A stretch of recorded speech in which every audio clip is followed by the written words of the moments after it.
Welcome to my channel Srivalli vlogs. Travel vlog ఎపిసోడ్లో ఈరోజు east గోదావరిలో బిక్కవోలు దగ్గర ఉన్న ఫేమస్ వినాయకుడు టెంపుల్ దగ్గరికి వెళ్తున్నాము. ఈ వీడియోలో మీకు మొత్తం వినాయకుడు టెంపుల్ గురించి, హిస్టరీ గురించి మొత్తం చూపిస్తాను. Let's go. ఏదైనా ఒక పని మొదలుపెట్టినప్పుడు ఫస్ట్ వినాయకుడిని పూజిస్తే ఆ పని ఏ విఘ్నాలు లేకుండా సాఫీగా జరిగిపోతుందంటారు.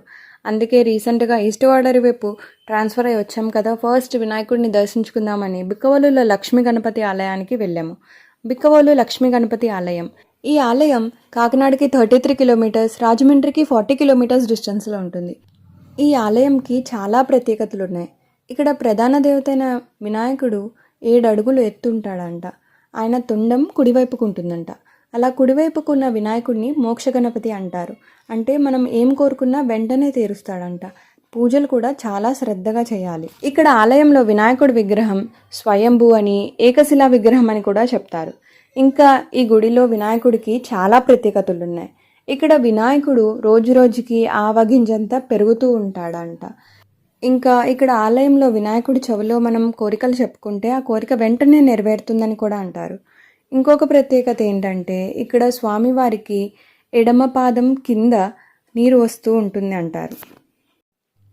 ఇంకా ఈ ఆలయాన్ని క్రీస్తు శకం 840లో చాళుక్యులు నిర్మించినట్లు ఆధారాలు కూడా ఉన్నాయంట. ఈ ఆలయంలో స్తంభాలపై చాళుక్యుల కాలం నాటి శాసనాలు కూడా లిఖించున్నాయంట. అప్పట్లో దేవాలయం భూమిలో ఉండేదంట.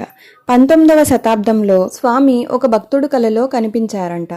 ఆ తర్వాత ఆ భక్తుడు గ్రామస్తులకు ఆ విషయం చెప్పి ఆలయాన్ని వెలికి తీయడంతో స్వామి బయటపడ్డారని చెప్తారు. భూమిలో నుంచి బయటపడిన వినాయకుడి విగ్రహం పెరిగినట్లు, ఇంకా అప్పటి నుండి రోజు రోజు ఆవగింజంత పెరుగుతూ ఇప్పటికి వినాయకుడి విగ్రహం 7 అడుగులు ఎత్తు ఉన్నాడంట. దర్శనం ఎలా అయిందనిపించింది మీకు?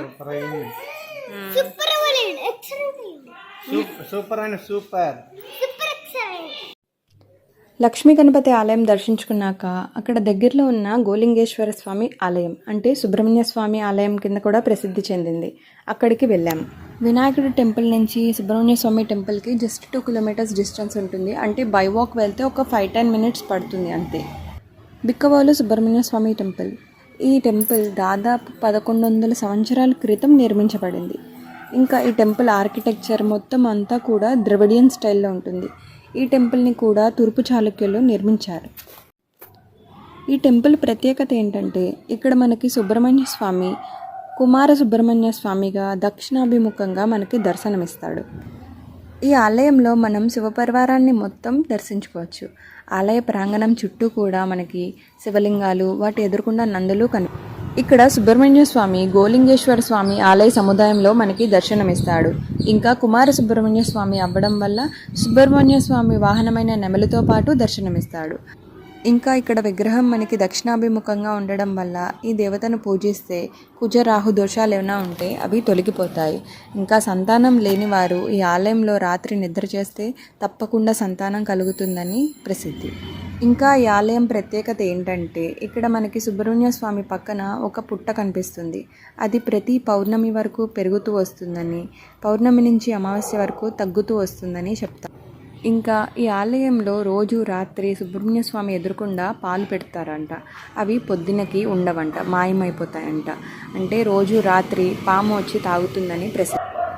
ప్రతి మంగళవారం ఇక్కడ విశేష పూజలు, నాగుల చవితికి ప్రత్యేక అభిషేకాలు, సుబ్రహ్మణ్య షష్ఠికి 5 రోజులు వార్షికోత్సవంగా ఘనంగా జరుపుతారు. సుబ్రహ్మణ్య స్వామి గుడి, వినాయకుడి గుడి 2 బాగా అయ్యాయండి దర్శనం. ఫస్ట్ టైం నేను ఈవినింగ్ టైంలో వెళ్ళాను. ఈవినింగ్ టైంలో వెళ్తే ఇంత బాగుంది అని ఇప్పుడే తెలిసింది. అంటే ఎప్పుడు మార్నింగ్ వెళ్తాము, బట్ ఈవినింగ్ కూడా చాలా చాలా బాగుంది దర్శనం. అండ్ మీకు కానీ ఈ వీడియో నచ్చితే లైక్ చేసి షేర్ చేయండి. మా ఛానల్ని సబ్స్క్రైబ్ చేసి పక్కనే ఉన్న బెల్ బటన్ మీద క్లిక్ చేయండి. Thank you.